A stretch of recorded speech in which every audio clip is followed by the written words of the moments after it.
Do we begin outside in or inside out with this many layers? And no, sadly I do not own any sparkly silver shoes at this current moment, which is, yes, a disappointment. For those of you who've been following my saga of making slightly chainmail-inspired filigree jewelry here on the channel recently, here is the tabard version of that. Yes, this is basically a 1920s dress-shaped tabard that hangs from the front and back and laces down the side with a little bit of satin cord. I have a strange plastic headdress inspired by 17th century Dutch portraiture on over my filigreed hood here, which is just a veil again made out of the same filigree as the tabard here. All of that is being worn over a sparkling sequin knit gown here. This is basically a 1970s disco-worthy kind of house dress, with the addition of some sequin fringe along the ends of the bell sleeves, of course. Underneath that, I am wearing my Victorian corset, and over the top of the knit gown, I have a silver waist cincher. This is lightly boned with some plastic boning, but mostly the corset underneath is providing the structure, and this little silver corset thing on top is mostly just a Swiss waist, a structured belt, but it's not nearly as structured as the corset beneath it. I have also paired this with a giant silvery metallic sheer scarf. This is actually made from metallic curtains from Amazon. And the look is complete with a filigreed lantern-shaped handbag slash reticule, sort of little pouch, and of course a matching necklace and hand bracelets made out of the same sort of charmage.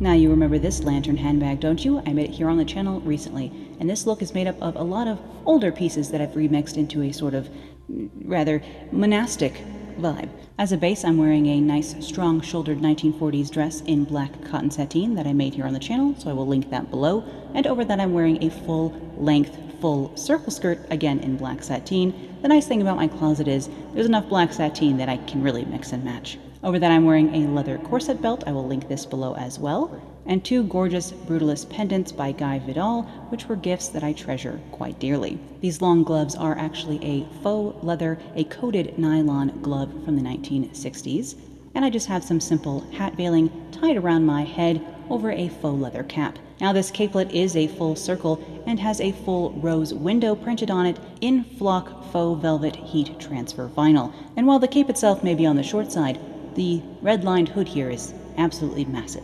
And don't worry, you will be seeing a project video for this capelet down the line here on the channel.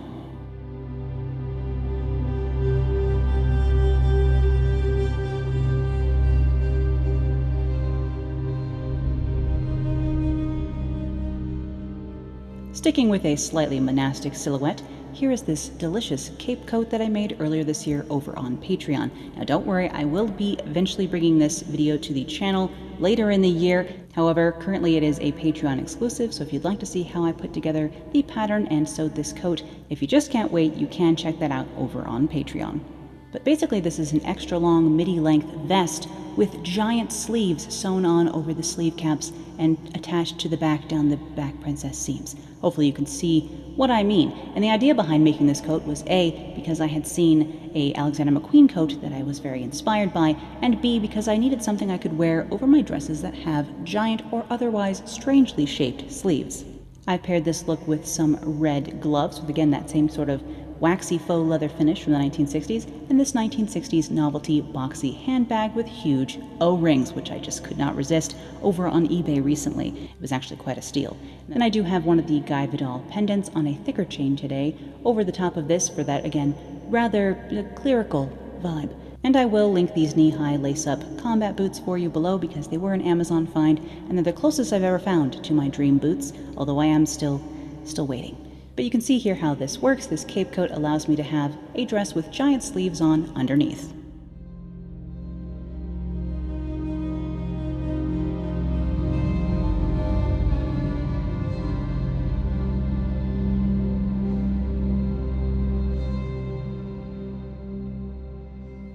And I am sort of cheating because this is the dress I have on underneath that coat here for this next look. This is a traditional kimono-inspired dress that I made earlier in the year over on Patreon. This is a wool blend fabric from Mood, but it's actually a Donna Karan fabric, and I actually really like this fabric. It was a little spongy to work with, but it's so nice to wear, and I love the finished result. It's kind of a velvety finish wool blend. And then I added some marble print rectangles out of soft metallic HTV, of course in this bright silver chrome color, and I tried to add them in zones of the garment that are traditionally where a family crest would be on a formal black kimono. And this dress does have absolutely massive bell sleeves that are split down the center and so they can hang open or closed depending on how I move my arms about or get tangled within them. I paired this with another plastic 17th century Dutch headdress inspired cap headband thing over my veiling and leather close cap here, with those same boots, some silver bracelets, and of course the silver rose window clutch that you saw me make here on the channel recently.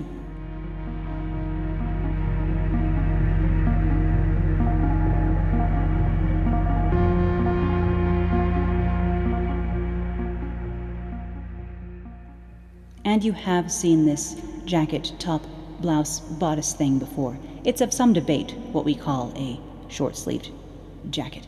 But I made this black brocade bodice earlier in the year here on the channel, so I'll have that video linked below for you. And today I'm pairing it with this glossy lame pleated midi skirt that I found over on Poshmark. These are the same faux leather 1960s gloves from earlier, and this is a black patent 9 West heel that is sadly incredibly uncomfortable. The black hat I have on here, I embellished with a little bit of glossy black heat transfer vinyl in a marbled pattern. This is a hat base from a shop on Etsy that I will link below for you. And yes, HTV does stick to cinema, which is great news for those of us who love a custom hat. I also have some gold lantern charm earrings on here, gold ear cuffs of course, and a gold beetle beaded brooch, also that I could pair this with the gold rose window clutch.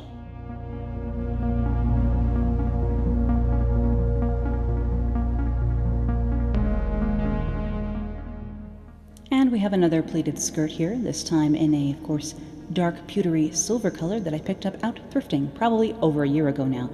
But I think the star here is this red and gunmetal jacquard sort of damask print jacket and the matching little partlet or Spencer sort of vest thing that I made to go over it. Yes, this little sequined partlet is an over piece that I can wear to raise the neckline of this actually scandalously low necklined jacket. Well, low for me, as we know I love a high neckline. And to fill in that neckline here for a more early evening ensemble, I have this silver and black lace top that I picked up on Poshmark, the necklace that you saw me make recently. I've pinned some butterflies over my veiling on my hair, and then I have a brocade and filigree lantern-shaped handbag. These gunmetal heels were another Poshmark find. I am a bit of a Poshmark fiend, and the fabric for this jacket I found down at Allen's in Denver, and the color scheme was just too perfect not to use it for this collection. And the full project video for this jacket and partlet will be coming to the channel soon.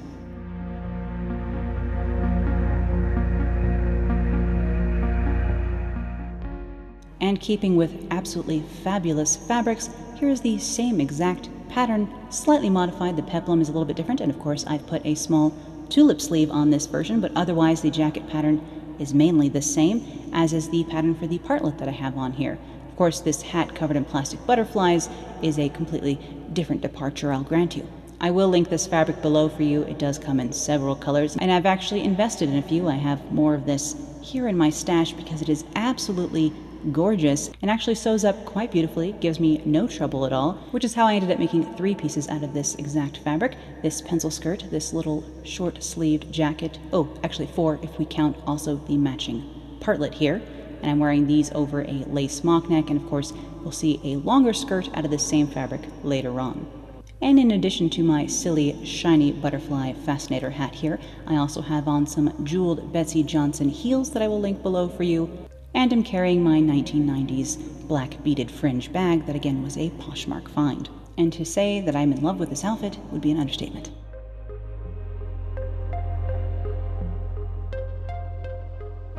And because I had started this whole idea thinking it would be a wintry lookbook, but now it's the middle of summer, here's my summer dress to fit in with this collection in a white cotton sateen with a bit of red here at the waist. This dress is a continuation of the experimentation I've been doing with sort of corset-shaped style line. This one is a bit more pointy, more like a Swiss waist or an underbust corset. Of course, there's no boning involved in this, it's just all an illusion created by color blocking. And naturally, I added on some faux ironwork in charcoal-colored flock HTV, and this dress is another project that will be coming to the channel shortly. I've paired this with an oversized beret that I made to match, gray 1950s or 60s gloves, a silver chainmail bracelet, again probably from the 1960s, a small 80s gray suede handbag, and coordinating gray suede heels.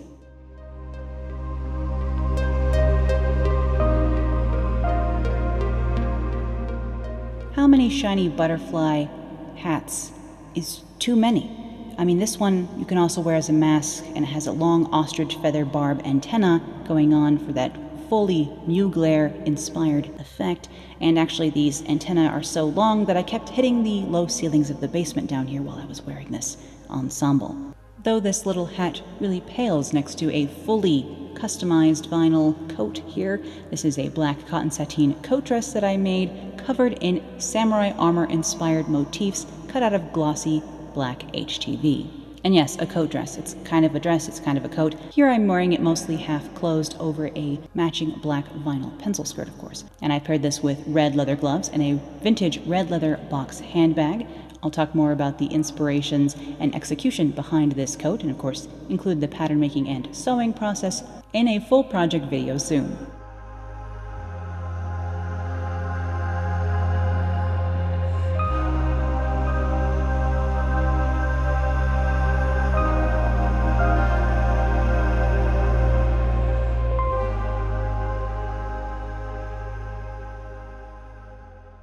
But before we get into our samurai armor inspired piece, I have this slightly more Western armor inspired leather jacket to share with you. Although this is an entirely new jacket pattern, and of course the pattern of the leather is completely new and customized for this particular idea, this is done in the same exact way as I made the mint green and sort of brown leather jacket that I made here on the channel before. Same sort of techniques at play here in this armor inspired jacket. Though this one does have a center front zipper, which is unusual for me. I've paired that with the zippered twill pencil skirt that you saw me make here on the channel recently, a matching leather and twill little lantern-shaped handbag out of the same embossed leather, and I actually had a bit left over, so I made a matching gorget collar piece as well that laces up the back. I've paired this ensemble with some leather half gloves and some heelless wedges that were an Anthropology exclusive apparently ages ago, but of course I found them on Poshmark. This is not an ad for Poshmark, but it might as well be.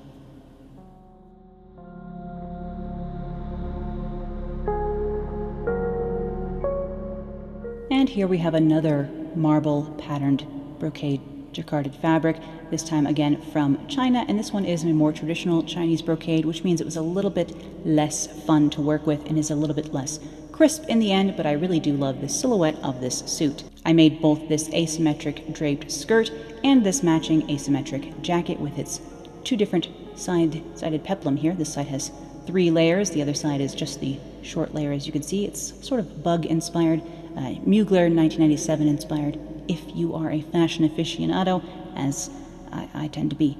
And I made both of these pieces over on Patreon, so if you'd like to see the making of for this jacket or skirt, that is where those videos can be found.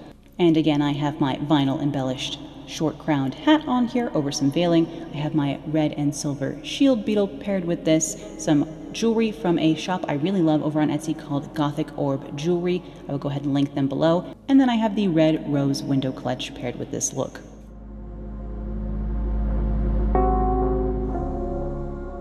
But heading back into our Bene Gesserit evening wear section, I have this crushed velvet gown here in 2 different shades of iridescent crushed velvet that I picked up from a fabric reseller on Etsy. I didn't have enough of either the charcoal or the pewter to make a full gown, so I went ahead and just did the back in the darker color and the front in the lighter color. And those of you who have been around the channel a long time will recognize the top portion of this garment. It is the same asymmetric knit top that I have made here on the channel. I'll link that video below. All I did was add on a long A-line skirt to that with a little bit of a train. And the very last bits of fabric I sewed into this tubular scarf that can be worn as a cowl, hood, scarf shawl situation here. Again, it is reversible in the same 2 shades of crushed velvet. I have on my gunmetal filigree jewelry here, including this harness style necklace with its almost vertebrae-like centers down the front and back. And then I have this circular filigree headdress that really reminds me of sort of 19-teens Art Nouveau, that sort of late Art Nouveau, Alphonse Mucha kind of artworks. So I should pair this with a 19-teens outfit sometime, but for now we're in this Margot Fenring inspired outfit instead. I have short little lace costume gloves on with this, and another of these filigreed brocade lantern handbags.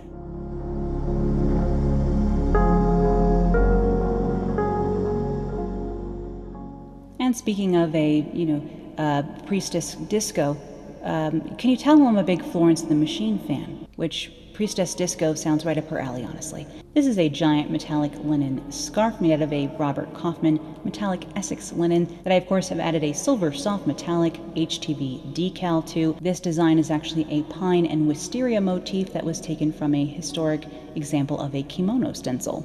The giant gown underneath is actually the same pattern as the crushed velvet version we just saw. However, this time I had more fabric, and therefore the skirt is a little bit fuller and the train far longer. It really pools like liquid metal at the feet, which makes it hard to walk, but delicious to look at.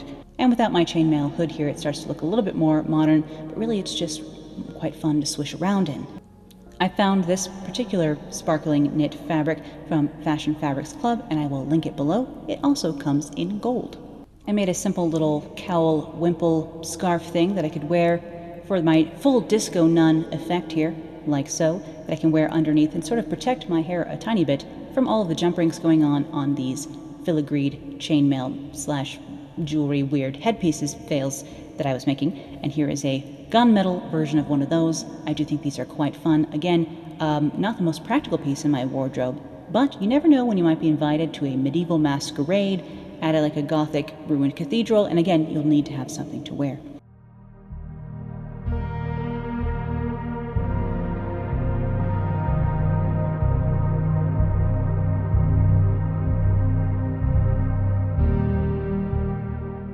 And we come now to the ensemble that I allowed to ruin my life, but it may just have been worth it because I sewed every single one of these sequins on by hand individually. Yes, that was a silly thing to do, and yes, it took like 3 weeks. This lace mask / hat fascinator thing is attached to a little hat cap that I have pinned into my hair here, so I'll just take my pins out so I can take that off and you can get a look at me, or at least I can get a look at what I'm doing. And yes, I made this piece as well and bedazzled it with black rhinestones. But yes, the motif on this evening bodice here, if I may create evening bodices even though we're not doing historical costuming, I'll do an evening bodice even for modern clothing, if we can call this modern clothing. But the design here is sort of inspired by the idea of a raging fire reflecting off the surface of water, and that's sort of the idea behind the color choices that I made and the motif that I designed for this. I did just draw directly onto my pattern pieces with marker and transferred the design into tailor's chalk on the sateen and then hand sequined this whole thing. Of course, I filmed the entire process for you, so this project will be coming to you next week. The peplum and hem line of this, by the way, is inspired directly by Sarah Burton's work for Alexander McQueen. I've also paired this look with some black beaded necklaces, one of which I did make on the channel, so I will link that below for you, and a coordinating vintage fan-shaped beaded clutch.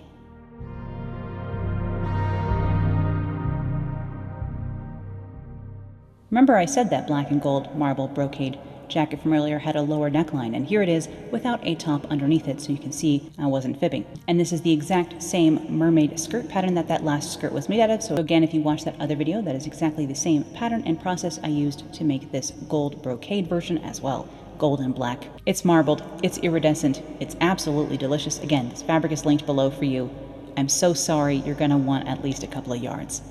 Now, I just made this necklace here on the channel, so you can see that as well. I'll link that below. But I did not actually film the process for making this hat because it was a last-minute addition. I had the idea for a giant sun-shaped hat, and I'm so glad that I was able to put it together last minute because I actually love this hat fascinator buddy. It does make me feel like some sort of interplanetary goddess in the best sort of way. And I have the black beaded fringe bag of joy again.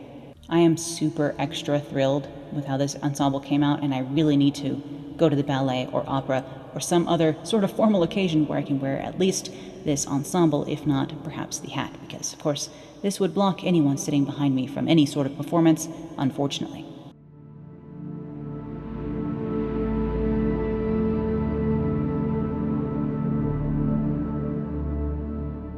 And finally, another casual ensemble for loafing around Arrakis. This giant shawl is again made out of sheer curtains from Amazon. I will link these ones below for you. I quickly turned that pair of shears into this absolutely giant shawl here in a gold marble print on a sort of burlap colored ground.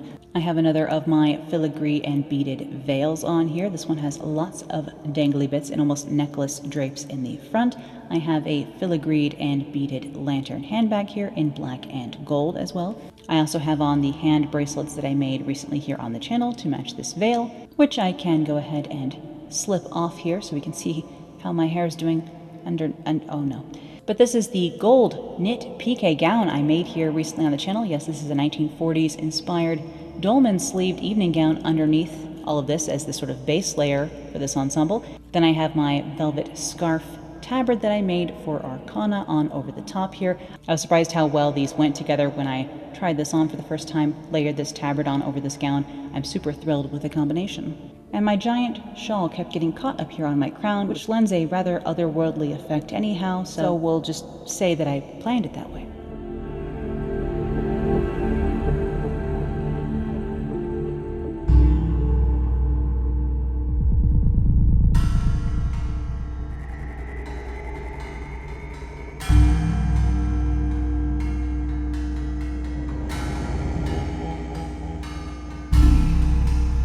Thank you as always for watching today, and thank you to my patrons for making my work possible, especially my conservator patrons Alicia, Amy, Andrea, Audra, Che, Cheryl, Concetta, Karina, Dan, Denise, Elizabeth, Ellen, Eloquent Silence, Eva, Evelyn, Haley, Jambonium, Janet, Lainey, Lilith, Lynn H. and Lynn O., Maggie, Margaret, Megan, Myrna, Nancy, Natalie, Nina, Rachamus, Rhonda, Sarah, Sean, Stephanie, Thea, Tom, and Ula. It is only because of all of you who support me that I can continue to do this as my full-time job, and I can never thank you enough.